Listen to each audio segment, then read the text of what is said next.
नमस्कार, DD news पर आप देखना शुरू कर चुके हैं हमारा खास प्रोग्राम। इस वक्त मैं हूं लाल चंद्र सिंह। अगले एक घंटे में हम देखेंगे कुछ ऐसी खबरें जिन पर चर्चा जरूरी है। ये चर्चा हम करेंगे अपने संवाददाताओं और खास मेहमानों के साथ। और आज सबसे पहले बात होगी बिहार की। बिहार में विधानसभा में नीतीश सरकार, एनडीए जो नई सरकार बनी है नीतीश कुमार के नेतृत्व में, वो विश्वास मत हासिल कर रही है आज। लेकिन उससे पहले जो विधानसभा अध्यक्ष आरजेडी के थे, उनके खिलाफ अविश्वास प्रस्ताव आया तो वहां पर एक झलक मिल गई, क्योंकि 13 वोटों के अंतर से विधानसभा अध्यक्ष को हटा दिया गया। अब नीतीश सरकार विश्वास मत हासिल करेगी, इस पर बात करेंगे। और इसके बाद आज की खास चर्चा होगी कि संकट के समय क्या संकट मोचक बन करके प्रधानमंत्री नरेंद्र मोदी और उनकी सरकार हर बार सामने आते हैं। ऐसा इसलिए क्योंकि कतर में 8 पूर्व नौसैनिकों को, भारतीय नौसैनिकों को जो सजा हुई थी, उसमें उनकी रिहाई हो गई है। पहले सजाए मौत को माफ कराया, उसके बाद अब रिहाई भी हो गई। तो ये संकट मोचक वाला जो रोल है प्रधानमंत्री नरेंद्र मोदी का और उनकी सरकार का, वो बार बार सामने आता है। इसी पर आज की खास चर्चा होगी। और इसके बाद हम बात करेंगे कि एक बार फिर से किसान दिल्ली आने की कोशिश कर रहे हैं, तो किस वजह से, और केंद्रीय मंत्री वहां पर पहुंचे हैं उनसे बातचीत के लिए, 3 केंद्रीय मंत्री चंडीगढ़। और इसके बाद बात करेंगे कि पश्चिम बंगाल में कानून व्यवस्था लगातार बदहाल है। संदेश खाली की घटना आपको याद होगी, ईडी के अफसरों को किस तरह से उनके ऊपर हमला किया गया था। तो पश्चिम बंगाल के राज्यपाल आज वहां का दौरा कर रहे हैं। इन सभी मुद्दों पर होगी बात, होंगे सवाल जवाब। लेकिन सबसे पहले इस वक्त की हेडलाइंस। कतर में भारत की बड़ी कूटनीतिक जीत, फांसी की सजा पाए पूर्व नौसैनिक सकुशल स्वदेश लौटे। सभी ने कहा प्रधानमंत्री नरेंद्र मोदी के व्यक्तिगत हस्तक्षेप के बिना असंभव था लौटना। इस समय सीधे लिए चलते हैं आपको केंद्रीय मंत्री स्मृति, बल्कि इस समय इसके बारे में कोई जानकारी नहीं है। अशोक चौहान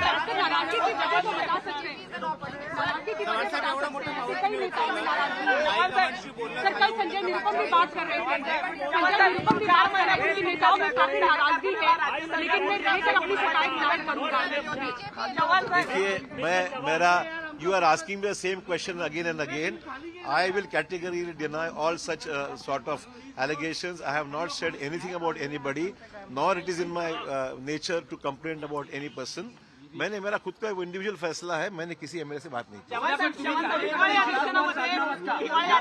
राज्य सरकारकडून तुम्हाला आमदारकीचा मोठ्या प्रमाणात दिला होता, त्यामुळे काही काँग्रेसचे आमदार सुद्धा नाराज झाले होते। तेव्हा मी असं वक्तव्य केलं होतं की माझे संबंध चांगले असल्यामुळे मला निधी दिलेला आहे। मला हे जाहीरपणे सांगितलं पाहिजे, मी राज्याचा मंत्री असताना सुद्धा इतर पक्षातल्या भाजप सहित इतर पक्षातल्या आमदार सुद्धा विकासात्मक कामासंदर्भात मदत केलेली आहे। मी कधीही भेदभाव असा केलेला नाही। शेवटी राज्य म्हणून विचार करावा लागतो आणि मी निर्णय घेत असताना सर्व आमदारांना, मग तो कुठल्याही पक्षाचा असो, सर्वांना मी निधीचे कमी जास्त प्रमाण झालं असेल पण सर्वांना निधी मी दिलेला आहे, मला मुद्दाम सांगितलं।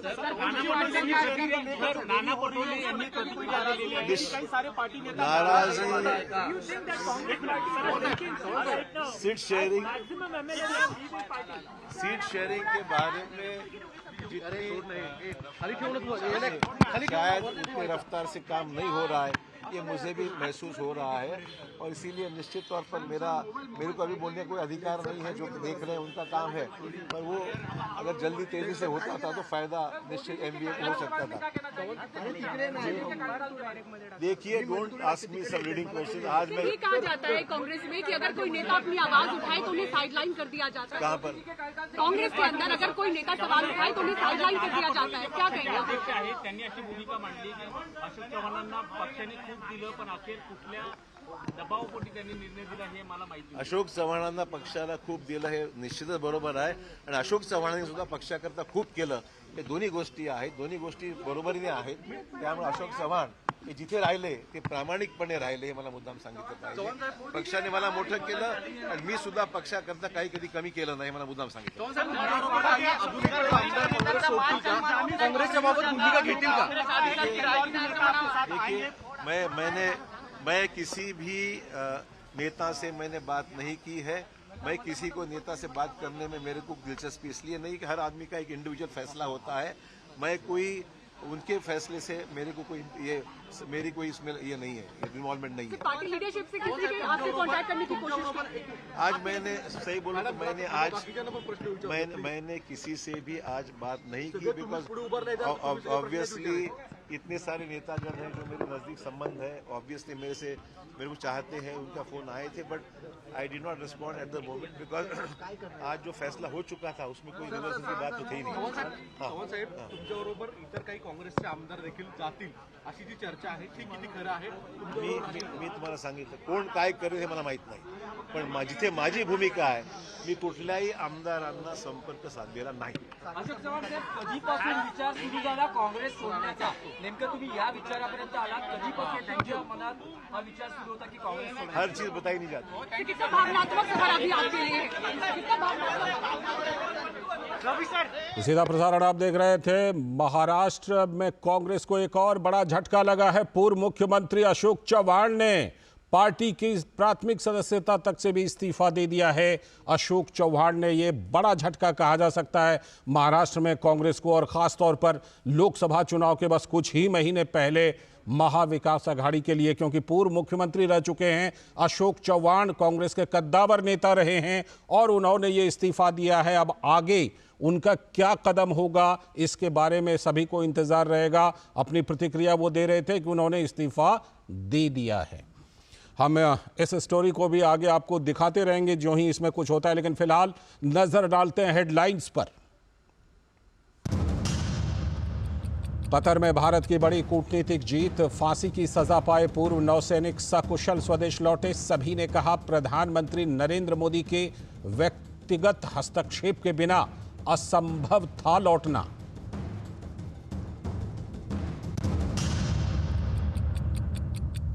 प्रधानमंत्री नरेंद्र मोदी ने रोजगार मेले में सौंपे 1 लाख नियुक्ति पत्र। कर्मयोगी भवन के प्रथम चरण की रखी आधारशिला। युवाओं से राष्ट्र निर्माण में सहयोगी बनने का किया आह्वान।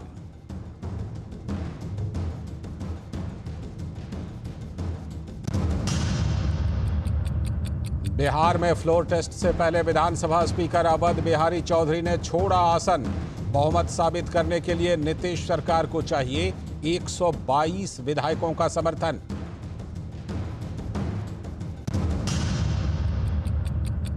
आज से श्रीलंका और मॉरिशस में भी शुरू होगी यूपीआई सर्विस।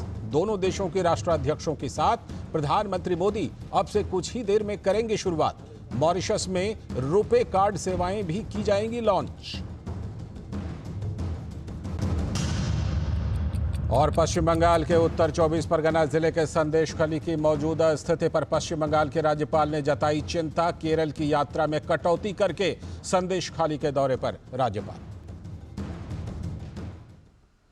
ये थी इस वक्त की हेडलाइंस। अब देखते हैं खबरों को विस्तार से, और सबसे पहली और सबसे बड़ी खबर बिहार से, जहां पर आज बिहार की राजनीति के लिए बड़ा दिन है। बिहार विधानसभा में अध्यक्ष अवध बिहारी चौधरी के खिलाफ अविश्वास प्रस्ताव पारित हो गया है। 125 अविश्वास प्रस्ताव के पक्ष में जबकि 112 विपक्ष में, यानी 13 मतों के अंतर से यह अविश्वास प्रस्ताव पारित हो गया और विधानसभा अध्यक्ष को हटना पड़ा। वोटों के विभाजन में सत्तारूढ़ एनडीए पड़ा भारी। निवर्तमान विधानसभा अध्यक्ष आरजेडी नेता अवध बिहारी चौधरी हटे अपने पद से। विधानसभा अध्यक्ष पद से हो गई विदाई। बीजेपी के वरिष्ठ विधायक नंदकिशोर यादव ने स्पीकर के खिलाफ अविश्वास प्रस्ताव विधानसभा में पेश किया था। 13 वोटों के अंतर से यह पारित हो गया। इससे पहले बिहार विधानसभा में आरजेडी के 2 विधायक नीलम देवी और चेतन आनंद सत्ताधारी पार्टी के ट्रेजरी बेंच पर बैठे, यानी लगता है उन्होंने पाला बदल लिया है। अब नीतीश कुमार के नेतृत्व में 15 दिन पहले गठित एनडीए सरकार का आज ही फ्लोर टेस्ट है और विधानसभा सत्र के शुरुआत में राज्यपाल राजेंद्र विश्वनाथ आर्लेकर का अभिभाषण हुआ और राज्य सरकार के कामों को उन्होंने गिनवाया। हालांकि राज्यपाल विश्वनाथ आर्लेकर के अभिभाषण के दौरान विपक्ष ने जमकर नारेबाजी की और हंगामे के बीच ही राज्यपाल ने जारी रखा अपना अभिभाषण। और कुछ दिनों पहले के बयान को याद कीजिए कि आरजेडी नेता और पूर्व उप मुख्यमंत्री तेजस्वी यादव ने कहा था कि खेला होगा, लेकिन क्या एनडीए ही बिहार में कर रही है खेला? क्या इन्हीं बातों का जवाब जानने के लिए सीधे जुड़ते हैं अपने संवाददाता सलमान हैदर से। पटना से हमारे साथ जुड़ रहे हैं सलमान हैदर। सलमान साहब, ये बड़ा सवाल यही कि अब लगता है जिस तरह से विपक्ष के जो आरजेडी के विधानसभा अध्यक्ष थे उनको, सीधे चलते हैं, केंद्रीय मंत्री स्मृति ईरानी कर रही हैं press conference. That I will now say a few lines in Bangla and then translate it for those who suffer from not only the tyranny of distance but also the tyranny of language.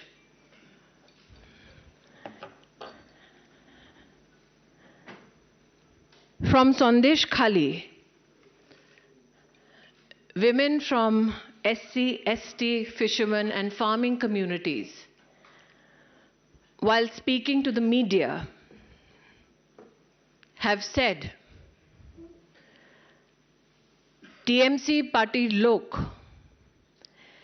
দেখে যাবে কোন বাড়ির বউ দেখতে সুন্দর। Translation: Men of the TMC party will come to homes and check which woman is beautiful. In Bangla, they said to journalists, Ke kom boishi? Who is how young? The women of Sandesh Khali have said this to journalists regarding the TMC and their conversation with the husbands of women who are crying out for help. In Bangla, the husbands of these Hindu women were told, Tumi Shami hote paro, kintu tomar kono odhikar nei. The Hindu women's husbands were told, you can be a husband indicating in name only, but you will now have no rights.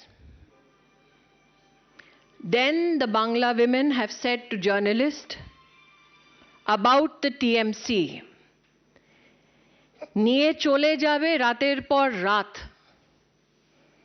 They will take us night after night. They say, যতক্ষণ তাদের মনটা না ভরবে ততক্ষণ তোমার রিহাই নেই. Till the time the TMC men were not satisfied, night after night, you have no escape. Ladies and gentlemen of the media, these are the women of Sandesh Khali who are crying out for help, for protection. Mamata Bandyopadhyay is known for the genocide of Hindus. That she will now allow her men to pick out Hindu young married women to be raped night after night in the TMC office cannot be articulated in mere words. The question is, can we as citizens be mute spectators? Who is this man who is charged by the women of Sandesh Khali of mass rape of Bengali Hindu women? And I say this because these women, when they spoke to the media locally, said that they were particularly identified for being married and Hindu. Till now, everybody was wondering who is Sheikh Shah Jahan. Now the question is that Mamata Bandyopadhyay has to answer, where is Sheikh Shah Jahan? The last time ladies and gentlemen of the media, you heard of this name, is when ED officers were gheraud, injured, pelted with bricks and stones, so much so that the ED gave a statement that 3 of their officers had suffered from injuries which were intended to cause death. Mamata Bandyopadhyay, you have traded the dignity of SC, ST, fishermen, families, and farming communities and their women for your political benefit. Where is Sheikh Shahjahan? And for all those women of Sandesh Khali who came out to talk to media only so they could attract attention to their plight. Section 144 now is applicable in Sandesh Khali so that those women have no opportunity to assemble and speak. So those in the media who work fairly and freely, hear the voice of the women of Sandesh Khali, become their voice and ask, where is Sheikh Shahjahan? Why would Mamata Bandyopadhyay allow a door-to-door search by TMC Gundas so that young, married Hindu women could be identified and continuously raped? In Hindi now. पश्चिम बंगाल में संदेश खाली में कुछ महिलाओं ने media को संबोधित करते हुए बांग्ला में अपनी व्यथा को व्यक्त किया। यह संभव है कि जिनको बांग्ला नहीं आती वो उन महिलाओं की व्यथा को, क्रोध को, उनकी अवस्था को ना समझा हो। इसलिए आज उन महिलाओं ने जो बांग्ला में कहा उसका मैं हिंदी अनुवाद राष्ट्र के सम्मुख रखना चाहती हूं। बांग्ला में उन महिलाओं ने पत्रकारों से गुहार लगाते हुए कहा, टीएमसी के गुंडों के बारे में, पार्टीर लोक देखे जावे कौन बाड़ीर बहू देखते सुंदर। टीएमसी के लोग घर घर जाकर देखते थे किस घर की कौन सी बहू सुंदर है। के कौम बॉयशी, उम्र में कौन कम है। ये बंगाल की संदेश खाली की महिलाएं पत्रकारों से बांग्ला में कह रही थी कि उनके पतियों को आकर टीएमसी के गुंडों द्वारा बोला जाता, तुम्ही शामी होते पारो किंतु तुम्हार कोनो अधिकार नहीं। जिन औरतों को आइडेंटिफाई किया जाता उनके पतियों से कहा जाता कि तुम इसके पति हो सकते हो, लेकिन अब तुम्हारा इस औरत पर कोई अधिकार नहीं है।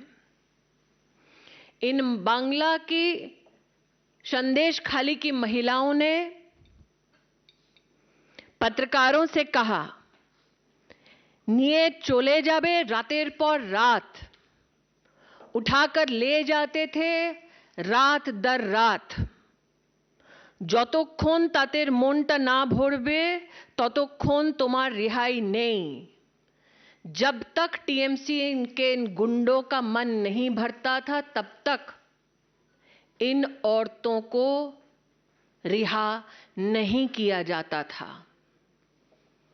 ये आरोप है जो संदेश खाली की दलित, जनजातीय, मच्छीमार समाज और किसान परिवार की महिलाओं ने मीडिया के वहां पर लोकली पत्रकारों से गुहार लगाते हुए कहा। आज इन महिलाओं के अगर वक्तव्य को आप बांग्ला में सुने तो उनका ये कहना है कि विशेष रूप से हिंदू परिवारों में आकर महिलाओं को टीएमसी के गुंडे चिन्हित करके जाते। जो वहां का प्रमुख ममता बंदोपाध्याय का प्रतिनिधि है, उसका नाम है शेख शाहजहां। अब तक शेख शाहजहां के बारे में मीडिया में यह प्रश्न होता था कि ये शेख शाहजहां कौन है। मीडिया के बंधुओं से कहना चाहती हूं कि शेख शाहजहां का नाम आपने तब सुना होगा जब संदेश खाली में ईडी के अफसर गए तो 1000 गुंडों ने उन अफसरों पर पत्थरबाजी की और ईडी को विवश होकर एक स्टेटमेंट देना पड़ा कि उनके 3 अफसरों पर जानलेवा हमला किया गया। ये वो शेख शाहजहां हैं। अब तक लोग पूछ रहे थे शेख शाहजहां कौन है।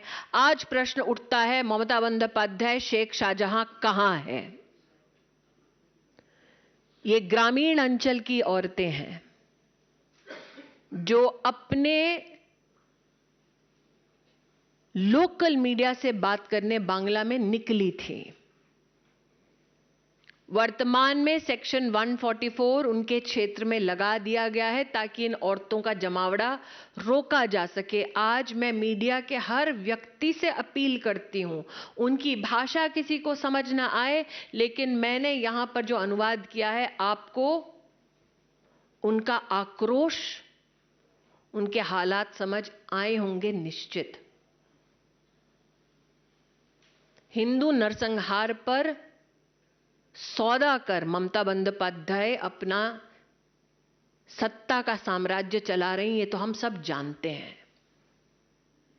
घर घर जाकर ममता के गुंडे अब छोटी उम्र के हिंदू परिवार की बहुओं को उठवाकर उनका बलात्कार हो रहा है, उस पर ना कुछ कहती हैं और कहने वालों को विधानसभा से सस्पेंड करा देती हैं। ये अंधा राज चल रहा है।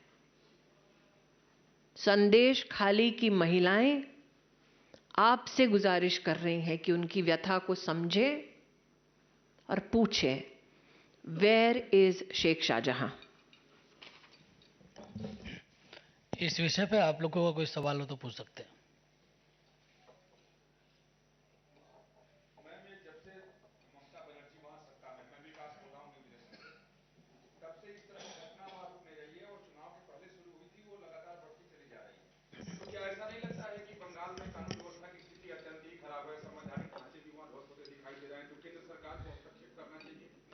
हर बार जब ऐसा कोई मामला मीडिया के सम्मुख आता है तो ममता बंदोपाध्याय ये कहती हैं कि ऐसे कोई तथ्य नहीं है जिस पर कार्रवाई हो। इतने दिन से संदेश खाली में महिलाएं बोल रही हैं। उनको सहयोग देने के बजाय जिनके हाथ में सत्ता भी है और लॉ एंड ऑर्डर की जिम्मेदारी भी, उन्होंने उन गुंडों को जेल नहीं मुहैया कराया, उन पर कोई कार्रवाई नहीं की। और अगर आप बांग्ला में इन महिलाओं के वक्तव्य को लोकल जर्नलिस्ट के लिए सुनेंगे तो कई वक्तव्य ऐसे भी हैं जिसमें वो बोल रही हैं कि ये सब जब घट रहा है तो सामने वहां का पुलिस वाला बाबू खड़ा है। तो गवर्नर बंगाल ने अपनी एक टिप्पणी दी है। मैं स्वयं एक संवैधानिक पद पर हूं, इसलिए अपनी संवैधानिक मर्यादा का मैं उल्लंघन नहीं कर सकती, लेकिन विषय ये उठता है कि ममता बंदोपाध्याय के पास लॉ एंड ऑर्डर की जिम्मेदारी है। कुछ लोग हैं जो देश भर में न्याय के रूप में यात्रा चला रहे हैं, वो भी चुप बैठे हैं।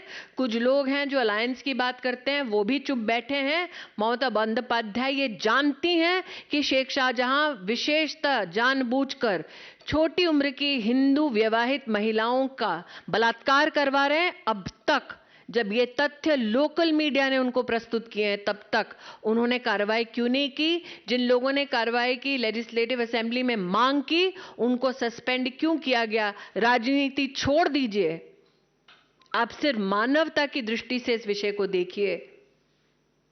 गवर्नर क्या करेंगे कॉन्स्टिट्यूशनली वो उनका विषय है, मैं गवर्नर पर टिप्पणी नहीं कर सकती।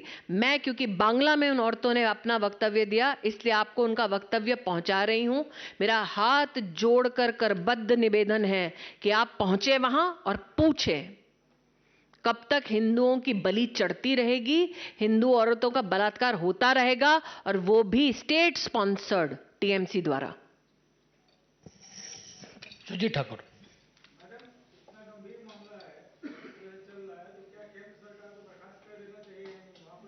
आप संवैधानिक प्रक्रिया जानते हैं, आप चाहते हैं कि मैं संविधान का उल्लंघन करूं, वो मेरे लिए संभव नहीं है।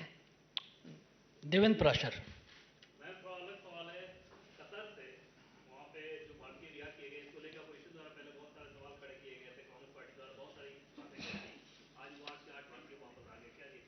मैं इतना ही कहूंगी, नेवी वेटरन्स को जिस प्रकार से वापस लाया गया वो भारत सरकार के विशेष प्रयासों का एक नतीजा है। साथ ही प्रधानमंत्री मोदी ने वर्षानुवर्ष अगर आप उनके ऑपरेशन गंगा को देखें जिसमें यूक्रेन से 22,000 हिंदुस्तानी लौटे थे, सूडान में ऑपरेशन कावेरी में 2500 लोग लौटे थे हिंदुस्तान, नेपाल के अर्थक्वेक में 5,000 हिंदुस्तानी फंसे थे, ऑपरेशन मैत्री के माध्यम से वो लौटे। वंदे भारत में आपने देखा कोविड के वक्त लगभग 2 करोड़ से ज़्यादा हिंदुस्तानी घर लौटे। तो घर वापसी और राष्ट्र के साथ साथ विश्व भर में हिंदुस्तानी कहीं भी रहे उनके हितों का संरक्षण करना ये नरेंद्र भाई की प्राथमिकता रही है। और कतर से जो लौटे हैं भारत, उन नेवी वेटरन्स का हम सब कृतज्ञता की भावना से स्वागत करते हैं और मोदी जी को भी आभार व्यक्त करते हैं। संदेश खाली के संदर्भ में किसी का सवाल है?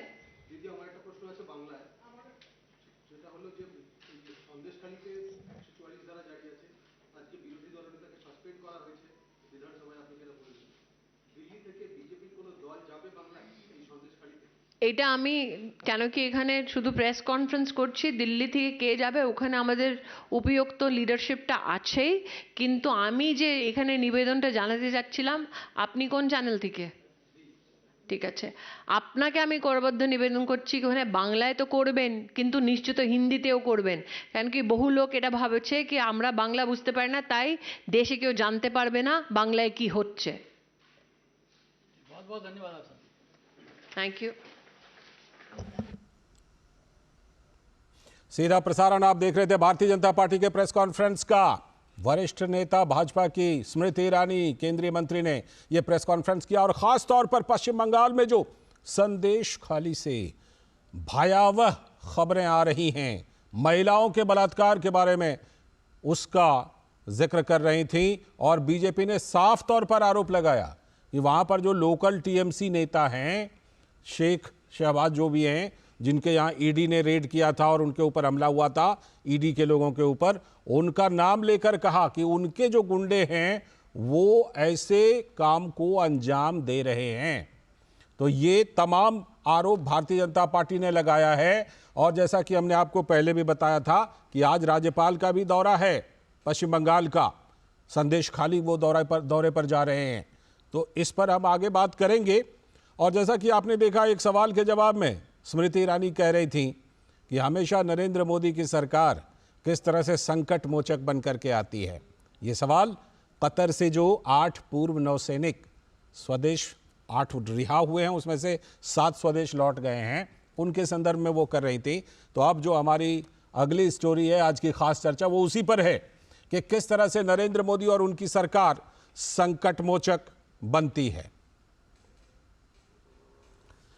इस पर हम चर्चा करेंगे। उससे पहले जो बिहार से खबरें आ रही थी उसमें पटना से हमारे संवाददाता सलमान हैदर जुड़ रहे हैं कि वहां पर क्या कुछ ताज़ा तरीन स्थिति है। सलमान साहब, पटना से क्या खबर है? क्योंकि जो विधानसभा अध्यक्ष को हटाना था उसमें 13 मतों के अंतर से एनडीए का पलड़ा भारी दिख रहा है, तो तेजस्वी यादव के भी कुछ ऐसे बयान आ रहे हैं जिससे अब ये पता चल रहा है कि वो जो पहले कह रहे थे कि खेला होगा उसमें कहीं ना कहीं वो अब अपने कदम पीछे खींचते हुए नजर आ रहे हैं। जी लालचंद, अभी की ताजा स्थिति मैं आपको बता दूं कि विधानसभा में काउंटिंग शुरू हो चुकी है।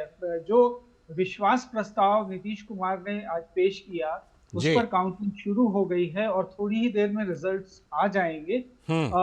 जो इससे पहले जो विधानसभा अध्यक्ष के खिलाफ जो अविश्वास प्रस्ताव आया था, उनमें 3 आरजेडी के ऐसे नेता थे जो एनडीए के पाले में चले गए। उनमें चेतन आनंद हैं जो शिवहर से हैं, जैसा कि आप जानते हैं, आनंद मोहन के सुपुत्र हैं। जी। अनंत सिंह की पत्नी नीलम देवी हैं और प्रहलाद यादव। हम्म। ये लोग आरजेडी से खेमा बदलकर एनडीए में चले गए उस समय जब वोटिंग हो रही थी। तो इस तरह से 125 वोट एनडीए को मिले हैं और 112 उनको मिले हैं। तो मुझे लगता है कि यही स्थिति रिप्लिकेट होगी और कुछ मिनटों में ही पता चल जाएगा कि क्या हो रहा है, क्या होने वाला है विश्वास प्रस्ताव पर। ठीक तो है। ये अभी की स्थिति है और मुझे लगता है कि जो स्थिति सुबह थी अविश्वास प्रस्ताव अध्यक्ष के खिलाफ, वही स्थिति कमोबेश रहेगी और एनडीए के पक्ष में 1-2 मत और आ सकते हैं। जी लाल। ठीक है, और हम आपसे अपडेट लेंगे जब ये रिजल्ट, ये टैली सामने आ जाएगा। फिलहाल आपका बहुत बहुत शुक्रिया जुड़ने के लिए और ताज़ा जानकारी देने के लिए। और अब जैसा कि हम जिक्र कर रहे थे कि कतर से जिस तरह से पहले सजाए मौत से माफ़ी मिली, उसके बाद 8 पूर्व भारतीय नौसैनिकों की रिहाई हो गई, उनमें से 7 स्वदेश वापस आ गए हैं। उसी पर आज की खास चर्चा हम करेंगे कि किस तरह से प्रधानमंत्री नरेंद्र मोदी और उनकी सरकार हमेशा संकट मोचक बनकर सामने आती है। तो तूफानों से कश्ती निकालने से कम नहीं था कैप्टन अभिनंदन। याद कीजिए कि वापसी जो पाकिस्तान में अपने जहाज़ का पीछा करते हुए, पाकिस्तानी जहाज़ का पीछा करते हुए पाकिस्तान की धरती पर उतरे थे, उनकी वापसी वाकई बहुत मुश्किल थी। इसके साथ ही Ukraine, Libya, Sudan, Israel, Afghanistan के जंग के बीच भारत के हजारों प्रवासियों को स्वदेश लाना भी उतना ही मुश्किल था। आज कतर की जेल में बंद 8 पूर्व नौसेना कमांडरों की वतन वापसी ने पूरे भारत में यह भरोसा पैदा किया है कि असंभव भी सक्षम नेतृत्व के रहते संभव हो सकता है। जेएनयू की पूर्व स्टूडेंट लीडर, छात्र नेता शैला रशीद कहती हैं कि मौत की सजा से घर वापसी तक यह भारत की एक बड़ी कूटनीतिक जीत है। कतर की जेल में बंद पूर्व नौसैनिकों की 18 महीनों बाद स्वदेश वापसी किसी चमत्कार से कम नहीं है। जेलों में बंद 8 कैदी लगभग निराश हो चुके थे, लेकिन एक विश्वास था, मोदी है ना, और वही विश्वास देखिए आज सच साबित हो गया। तो भारतीय विदेश मंत्रालय ने बयान जारी किया कि भारत सरकार उन 8 भारतीय नागरिकों की रिहाई का स्वागत करती है जो कतर में हिरासत में थे। थोड़ा सा बैकग्राउंड हम बताते हैं हुआ क्या था। अक्टूबर 2023 में कतर की एक अदालत ने सभी पूर्व नेवी अफसरों की मौत की सजा सुना दी थी और यहां पर कांग्रेस ने इसे भारत सरकार की कूटनीतिक विफलता कहा था। देश में विपक्ष ने इसे भारत की दुनिया में गिरती साख और विदेश नीति की असफलता से जोड़ दिया था। लेकिन देश तो जानता था कि पीएम नरेंद्र मोदी उन कैदियों को न्याय दिलाएंगे और देश के इस विश्वास की जीत भी हो गई। कतर स्थित दहरा ग्लोबल टेक कंपनी में कार्यरत भारत के पूर्व नेवी अधिकारी captain Avtej Gill, Saurabh Vashisht, commander Purnendu, Amit Nagpal, SK Gupta, BK Verma, Sugunakar और नाविक रागेश शामिल थे। भारत सरकार ने मौत की सजा के खिलाफ कतर की अपील अदालत में अपील की थी, जहां उनकी मौत की सजा कम करके उन्हें जेल की सजा सुनाई गई थी। विदेश मंत्रालय ने तब भी पूर्व नेवी अधिकारियों को भरोसा दिया था कि राजनयिक तरीकों को अपनाकर इसे सुलझा ले। इस समय सीधे लिए चलते हैं बिहार से बड़ी खबर। जो खबर हम चर्चा कर रहे थे वो लगता है खबर आ गई। बिहार विधानसभा का सीधा प्रसारण देखिए। श्री जीतन मांझी जी 2400, श्री आलोक कुमार मेहता 2400, श्री महबूब आलम 2400, श्री राम रतन सिंह 2400, श्री अजय कुमार 2400। नियमानुसार उपाध्यक्ष इस समिति के सभापति तथा सभा सचिव इसके सचिव होंगे। माननीय सदस्यगण,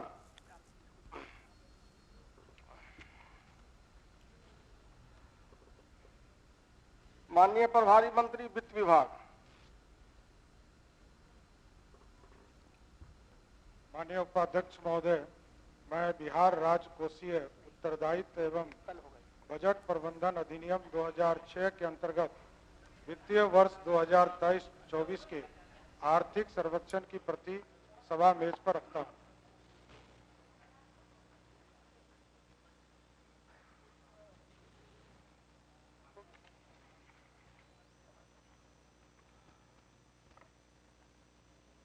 सभा सचिव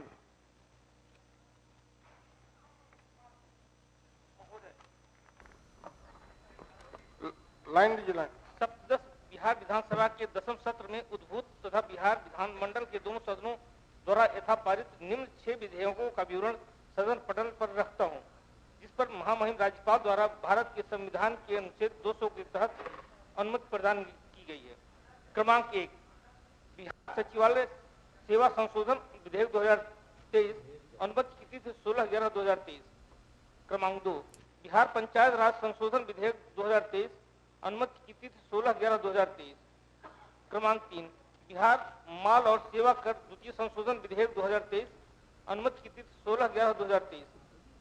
क्रमांक 4, बिहार विनियोग संख्या 4 विधेयक 2023। जुड़ रहे हैं हमारे संवाददाता पटना से सलमान हैदर, उनसे ताज़ा जानकारी लेते हैं क्या कुछ टैली रही, क्योंकि जो खबर आ रही है उसमें तो ये लग रहा है कि 4 वोट और बढ़ गए एनडीए सरकार के पक्ष में। सलमान साहब, 129 की खबर आ रही है, नीतीश कुमार ने विश्वास मत हासिल कर लिया है, क्या है टैली 129 और विपक्ष में कितने वोट पड़े?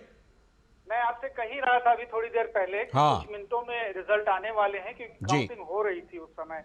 एक बिल्कुल सही कहा आपने कि 125 अगर हम उस विधानसभा अध्यक्ष के अविश्वास प्रस्ताव से तुलना करें तो उसमें पक्ष में 125 वोट पड़े थे, लेकिन यहाँ जब प्रस्ताव पारित हो रहा था तो हाँ में 129 वोट पड़े। तो इस तरह से 4 वोटों का फर्क आ गया है, लेकिन जो सदस्य संख्या है एनडीए की वो 128 है। तो इस तरह से 128 से 1 मत ज्यादा मिला है। अच्छा। और सबसे बड़ी बात, विपक्ष वॉकआउट कर गया था तो उसका कोई भी मत नहीं था, 0 था। तो अब 0 के मुकाबले 129 वोट हुए। तो अगर 129 से कम भी मिलते तो कोई बहुत फर्क नहीं पड़ रहा था, क्योंकि कुल उपस्थित सदस्यों में जो माहेश्वर हजारी ने घोषणा की कि उपस्थित सदस्यों में ना में 0 आए और हाँ में 129 मत पड़े हैं। और ये सभा सदन में विश्वास, मतलब सरकार के में विश्वास व्यक्त करती है, ऐसा उन्होंने घोषणा की आसन से। जी सलमान साहब, अभी जब हम बात कर रहे थे तो आपने आरजेडी के 3 विधायकों का जिक्र किया था कि वो सत्ताधारी बेंच की तरफ बैठ गए। ये जो 1 वोट ज्यादा पड़ा हुआ नजर आ रहा है, इसमें कहीं ना कहीं ऐसा लगता है कि विपक्ष के कुछ विधायकों का वोट जो है वो नीतीश सरकार के समर्थन में गया है। हाँ, नहीं, ये हमको लगता है कि ये तीनों वोट उन्हीं के समर्थन में गए हैं कि 2 जैसे भागीरथी देवी नहीं पहुंची थी, मिश्री लाल यादव का अभी तक कंफर्म नहीं हुआ, डॉक्टर संजीव जो परबत्ता से जेडीयू के विधायक थे नहीं पहुंचे थे। तो अगर हम गिनती के हिसाब से देखें तो जितने लोग जेडीयू के या बीजेपी के नहीं थे उससे ज्यादा उधर से आ गए। तो 1 या 2 इधर से नहीं थे तो 3 वहां से आ गए, तो 1 ज्यादा वोट पड़ा है। तो इस तरह से हम कह सकते हैं कि, और फिलहाल अगर हम एंड रिजल्ट देखें तो जो 128 की स्ट्रेंथ होती है एनडीए की, उससे 1 वोट ज्यादा है। तो इस तरह से ये सत्ताधारी दल के लिए उत्साहवर्धक बात हो सकती है। जी लाचा, खेला के लिए खेमाबंदी तो खूब हुई, पूर्णिया से लेकर गया तक विधायकों को रखे गए, लेकिन ऐसा लगता है कि जो खेला जो तेजस्वी यादव कह रहे थे वो लगता है एनडीए ने उल्टा खेला कर दिया है क्या? हाँ, अब तो ये हुआ कि जो दावे और प्रतिदावे की बात तो अलग है, अब तो असलियत सामने आ गई कि एनडीए ने भी अपनी तैयारी पूरी करके रखी थी और नंबर्स तो उनके पास पहले से भी नहीं थे जो महागठबंधन है, लेकिन उसमें भी एनडीए चुप नहीं बैठा है और अपनी कोशिशें जारी रखी, जिसका परिणाम ये हुआ है कि उसकी स्ट्रेंथ से उसे 1 वोट ज्यादा मिल गया। तो निश्चित रूप से दोनों तरफ से रणनीतियां बन रही थी और अब रणनीति सफल जिसकी होती है वही सिकंदर माना जाता है, ये कह सकते हैं। तो फिलहाल एनडीए को सफलता मिल गई है अपने प्रयासों में, जबकि विपक्ष का खेला खेलते ही रह गए वो और कुछ भी नहीं बन पाया और अंततः उन्होंने सदन से वॉकआउट किया, जिसके कारण जो विपक्ष में पड़ने वाले वोट की संख्या 0 हो गई। ये सारी स्थितियां आज विधानसभा में रही। ये कह सकते हैं कि विधानसभा का जो सत्र था आज का, बहुत जैसे गालिब का एक शेर है कि देखते रह गए तमाशा ना हुआ, वो कुछ इस तरह का शेर है गालिब का। देखने हम भी गए और तमाशा ना हुआ। तो वो स्थिति बन पाई। कोई बहुत ही सनसनीखेज नहीं रहा, ना रिजल्ट सनसनीखेज रहा। 128 की उम्मीद तो सभी कर रहे थे कि एनडीए आसानी से निकाल ले जाएगा, लेकिन एक वोट ज्यादा मिल गया है उसे, और जाहिर है कि एनडीए के खेमे में काफी खुशी का माहौल है इस समय। बिल्कुल, जैसा कि आपने जिक्र किया सलमान साहब, आपने जिक्र किया कि विपक्ष ने बहिर्गमन किया, तो क्या किसी से कोई बातचीत हो पाई है विपक्ष के नेताओं से, या फिर सत्ता पक्ष के नेता तो हालांकि अभी अंदर ही होंगे, लेकिन क्या किसी से ऐसा विश्वास मत को जीतने के बाद किसी की प्रतिक्रिया सामने आ पाई है? असल में हम लोग थोड़ा दूर खड़े थे तो कोई प्रतिक्रिया नहीं मिल पाई, और वो लोग नारे लगाते हुए एक तरफ निकल गए थे। जब तक हम लोग समझ पाते तो सारा खेला हो गया। तो फिर बाद में जब सदन में हम बैठे थे तो पता चला कि वहाँ विपक्ष अनुपस्थित है। तो ये सारी स्थितियां रही आज, और प्रतिक्रिया तो आएगी थोड़ी देर में, और हम आपको उससे अवगत भी कराएंगे। तमाम तरह की खेमाबंदी हुई सलमान साहब, कांग्रेस के द्वारा, आरजेडी के द्वारा। हमने देखा कल रात भी कुछ हाई वोल्टेज ड्रामा सामने आ रहा था, लेकिन कहां पर बात नहीं बन पाई विपक्ष की? अब जब विपक्ष का आज सुबह जो उसका थोड़ा सा वानगी उसकी देखने को मिली, लेकिन जो आरजेडी की तरफ से जो लोग गए, जैसे चेतन आनंद, नीलम देवी और प्रहलाद यादव, तेजस्वी यादव ने पॉइंट ऑफ ऑर्डर उठाया था बीच में कि और अध्यक्ष से जो पीठासीन अधिकारी थे, उपाध्यक्ष हजारी साहब, तो उनसे उन्होंने पॉइंट ऑफ ऑर्डर उठाया कि ये लोग पक्ष में जाकर के बैठ गए हैं, इन्हें आदेश दिया जाए कि वो इधर आकर के बैठे। खैर वो नामंजूर हो गई, उनका पॉइंट ऑफ ऑर्डर नामंजूर हो गया, और फिर वही हुआ जो होना था। तो जी, ये सारी स्थितियां रही हैं, और कुछ अभी प्रतिक्रियाएं आएंगी जिससे हम आपको अवगत कराएंगे। बिल्कुल, फिलहाल के लिए तो ये है कि काफी हंगामा, जो हम लोग भी सोच रहे थे, यहाँ तक कि मीडिया में भी ये खबर थी कि कुछ भी हो सकता है, तो ऐसा कुछ हुआ नहीं, जो नॉर्मल होना था। ठीक है, प्रतिक्रिया आने के बाद फिर जरूर हम आपसे बात करेंगे, अपडेट लेंगे। फिलहाल आपका बहुत बहुत शुक्रिया जुड़ने के लिए। सलमान हैदर पटना से जुड़े थे। अभी वक्त है एक ब्रेक का, और ब्रेक के बाद जब लौटेंगे तब करेंगे आज की खास चर्चा कि किस तरह से एक बार फिर से प्रधानमंत्री नरेंद्र मोदी और उनकी सरकार संकट मोचक साबित हुए हैं।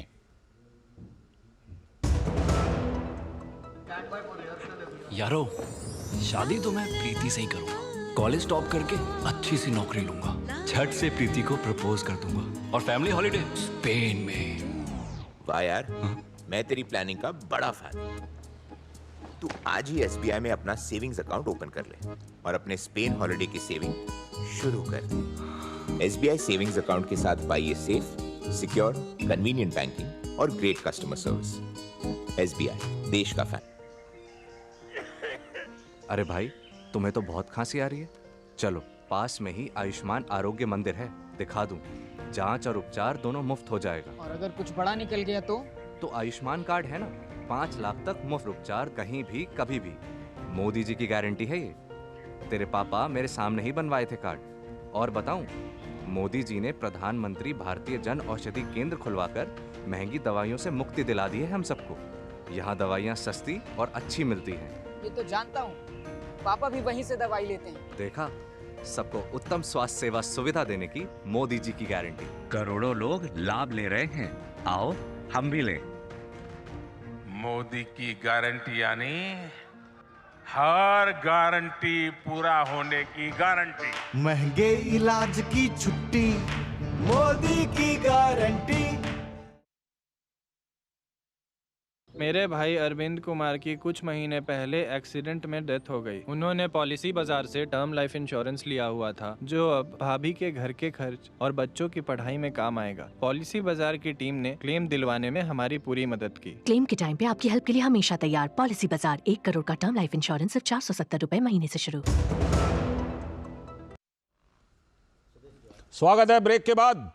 और जैसा कि हमने कहा था कि अब करेंगे खास चर्चा, और आज की खास चर्चा हमने बताई थी कि ये खास चर्चा आज हमारी उस पर है कि किस तरह एक बार फिर से संकट मोचक बने हैं प्रधानमंत्री नरेंद्र मोदी और उनकी सरकार, क्योंकि कतर से जो पूर्व भारतीय नौसैनिक थे वो स्वदेश लौट आए हैं। तो हर तरफ हर्ष और उल्लास का माहौल है, और जो लौट कर वहां से आए 8 में से 7, उनकी क्या प्रतिक्रिया रही, आइए सुनते हैं।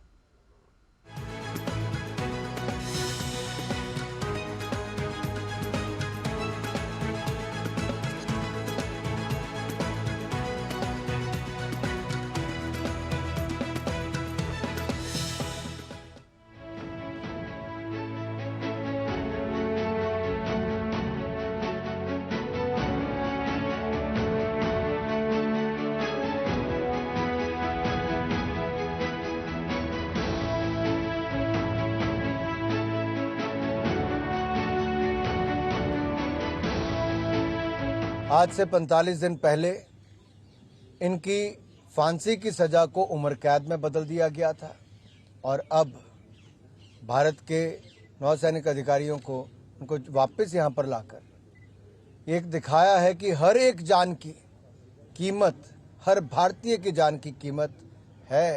ये मोदी सरकार है। तभी तो ऑपरेशन गंगा में यूक्रेन से लगभग 27,000 भारतीय छात्र छात्राओं को सुरक्षित निकाला गया। दुनिया के किसी भी कोने में युद्ध हुआ हो या संकट आया हो, भारत के लोगों को सुरक्षित निकालकर लाया गया।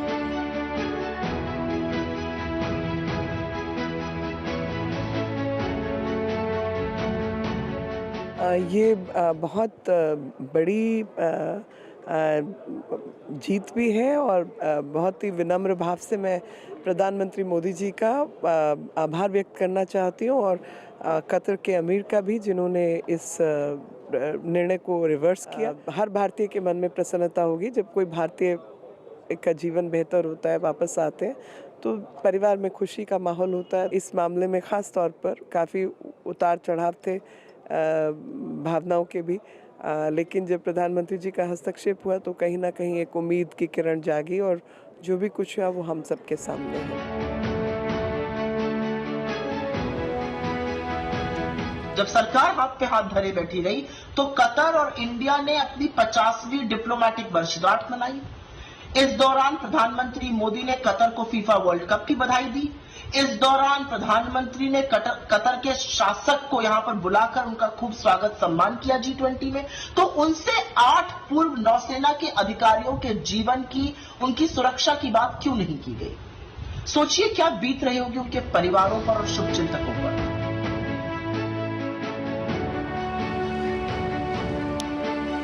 वापस इंडिया पहुंच गए हम सेफ एंड साउंड, और definitely honourable prime minister Shri Modi को धन्यवाद करना चाहेंगे कि उनके पर्सनल इंटरवेंशन से ये पॉसिबल हुआ, और गवर्नमेंट ऑफ कतार के हिज एक्सेलेंसी द अमीर को कि उन्होंने ये होने दिया।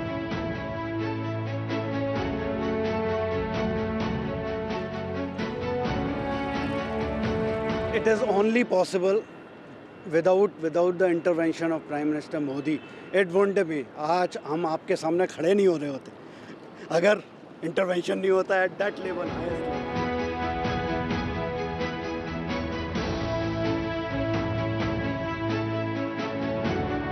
प्राइम मिनिस्टर मोदी की हम लोग बाहर आ सके और वापस अपने कंट्री में आ सके। Thank you so much.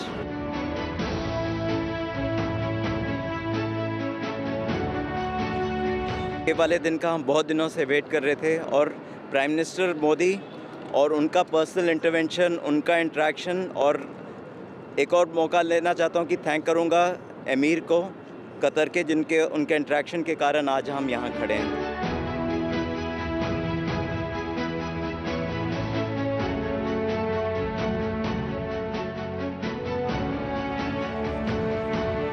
very happy to be back, and it's only possible due to the intervention of our Prime Minister and his personal interaction and involvement with the Amir of Qatar.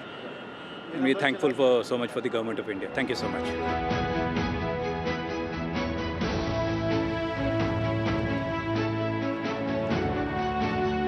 We have waited almost 18 months to be back in India. We're extremely grateful to the Honorable Prime Minister, Shri Narendra Modi ji. It certainly wouldn't have been possible without his personal intervention and that equation with the Emir of Qatar. I think we are grateful to the Government of India from the bottom of our heart. Bharat माता की जय, भारत माता की जय।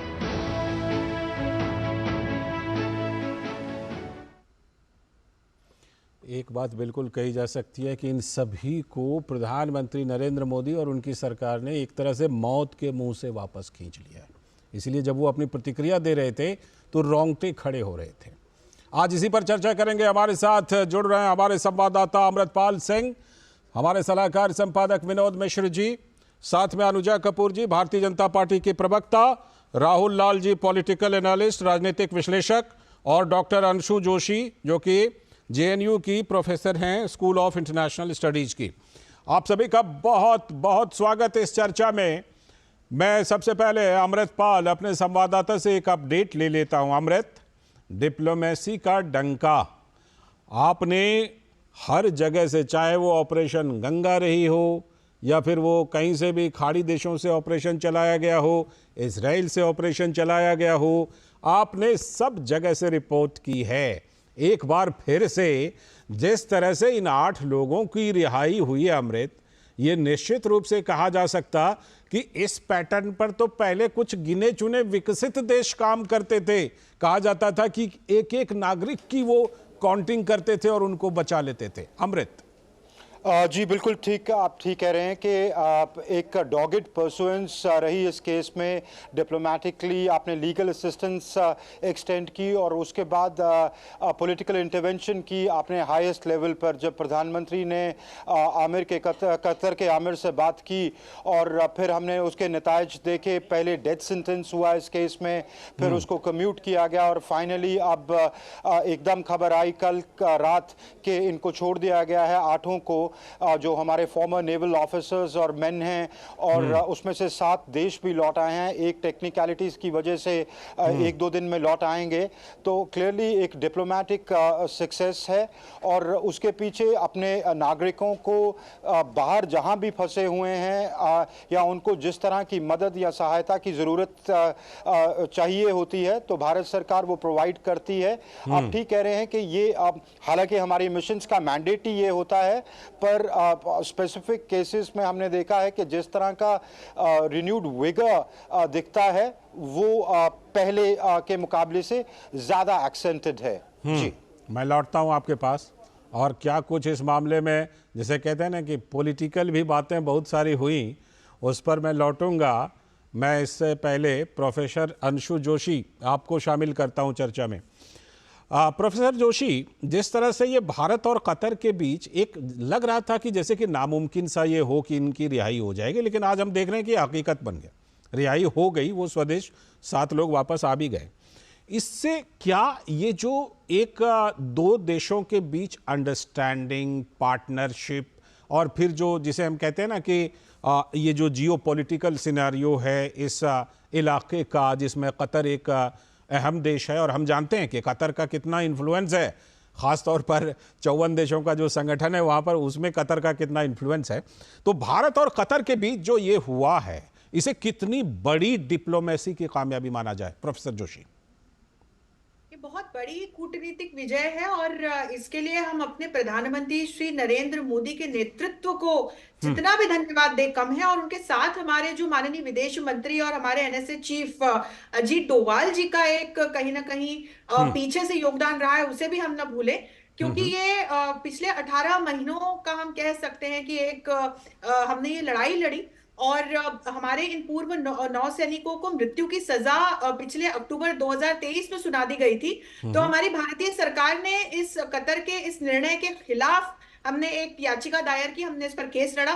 दिसंबर में हमें एक विजय मिली कि उन्हें मौत की सजा उस सजा को आजीवन कारावास में बदल दिया गया। लेकिन फिर अब हमने एक बड़ी कूटनीतिक विजय प्राप्त की, जिसमें हमारे इन पूर्व नौसैनिकों को बरी कर दिया गया। और एक चीज समझे, इन पर जासूसी का आरोप लगाया गया था, तो कहीं ना कहीं ये सत्य की जीत है, ये भारत की जीत है। क्योंकि जिस प्रकार के आरोप लगा करके इन्हें पहले तो पकड़ा गया था और फिर इन्हें ये सजा सुनाई गई थी, वो आरोप भारत के लिए असहनीय थे। जासूसी का आरोप हमारे नौसैनिकों पर लगाया गया था। और इसमें जिस प्रकार का भारत सरकार का एक बहुत ही महत्वपूर्ण रुख रहा, प्रधानमंत्री श्री मोदी ने अपने जो व्यक्तिगत संबंध हैं, उन्होंने स्वयं कतर के आमिर से बात की, उनका अगर व्यक्तिगत हस्तक्षेप इसमें नहीं होता तो शायद ये विजय हमें नहीं मिल पाती। और इसीलिए हम बार बार कह रहे हैं कि कूटनीतिक विजय है। ठीक है, बिल्कुल ये कूटनीतिक विजय है, डिप्लोमेसी का डंका है, इसमें कोई शक की बात नहीं। मैं अब जरा इस चर्चा पे थोड़ा सा इसमें जो पॉलिटिक्स भी हुई है ना, उसको भी शामिल करता हूँ। रुख करता हूँ अपने सलाहकार संपादक विनोद मिश्र जी का। विनोद जी, हमने अपनी रिपोर्ट में दिखाया कि मोदी है तो मुमकिन है ना। जिस तरह से कि तमाम मतलब चाहे वो अभिनंदन से लेकर के और अभी तक ये जो पूर्व नौसैनिकों की रिहाई हुई है, इस बीच में तमाम जो भी ऑपरेशन चले हैं, ये निश्चित तौर पर एक साथ कई संदेश देता है। दुनिया में भारत का कद, भारत की डिप्लोमेसी का डंका, प्रधानमंत्री नरेंद्र मोदी का जो प्रभाव है, उनका जो असर है, वो देश से बाहर विदेशों में भी, ये तमाम संकेत एक साथ मिलते हैं। विनोद जी, लाल जी, मैं आपकी ही बात से आता हूं कि मोदी है तो मुमकिन है। अभी कुछ दिन पहले फॉरेन मिनिस्टर एस जयशंकर ने कहा था कि भारत से जो विदेश जाने वाले भारतीय नागरिक हैं जी, वो इस बात को समझते हैं कि उनके पास प्रधानमंत्री मोदी है। तो ये विश्वास और एक भरोसे का है कि उनको पता है कि उनके पास प्रधानमंत्री मोदी है। अभी मैं कहीं पढ़ रहा था कि ये देखिए कि एक पूरा बड़े सीईओ है कंपनी के, मैकेंजी ग्लोबल शायद, कि उसके सीईओ ने कहा था कि ये भारत का दशक नहीं, भारत की शताब्दी है। अच्छा, तो जब वो भारत की शताब्दी कहते हैं तो वो कॉन्फिडेंस है कि भारत या भारत से बाहर जाने वाले जो प्रवासी भारतीय हैं, रहने वाले प्रवासी भारतीय हैं, उनको पता है कि पीएम नरेंद्र मोदी भारत में है। एक वो कुशल नेतृत्व है कि जब कभी एक ऐसा मुश्किल दौर आएगा, अपने भारतीयों को लेके, अपने भारत के वतन में उनकी वापसी को लेके जब बात होगी, तो चाहे वो अभिनंदन हो, जो वो पाकिस्तान के चंगुल में फंसे हुए 56 घंटे में वो कैसे वापस आए, वो भी दुनिया को हतप्रभ करेगी वो घटना। तो इस तरह के हजारों लाखों स्टूडेंट, जो आपने कहा ऑपरेशन गंगा में, वंदे भारत जैसी जो ऑपरेशन चलाया गया, तालिबान जब तख्ता पलट किया था तो अफगानिस्तान से कैसे भारत से बाहर के लोग भी वापस आए थे। तो इस तरह के ऐसे दर्जनों मामले आपको इस दशक में मिलेंगे जिसमें ये भरोसा बढ़ाया है कि भारत के पासपोर्ट की क्या ताकत है और भारत के नागरिकों की क्या अहमियत है। तो इसी से आप कहते हैं कि मोदी है तो मुमकिन है। मोदी है तो मुमकिन है। और अब थोड़ा सा इसको पॉलिटिकल एंगल भी देते हैं, शामिल करते हैं राहुल लाल जी को और अनुजा कपूर जी को। राहुल लाल जी, पहले आप ही के पास आ रहा हूँ। ये बताइए, अभी हमने जब प्रतिक्रियाएं हम सुनवा रहे थे तो उसमें एक प्रतिक्रिया सुप्रिया श्रीनेत जी की भी हमने सुनवाई। आपको लगता नहीं कि ऐसे मामलों पर राजनीति नहीं करनी चाहिए थी, और जो राजनीति की थी उसका जवाब अब मिल गया, और अब क्या कांग्रेस सेलिब्रेट करेगी इसको? देखिए लालचंद जी, ये एक काफी गंभीर मामला है।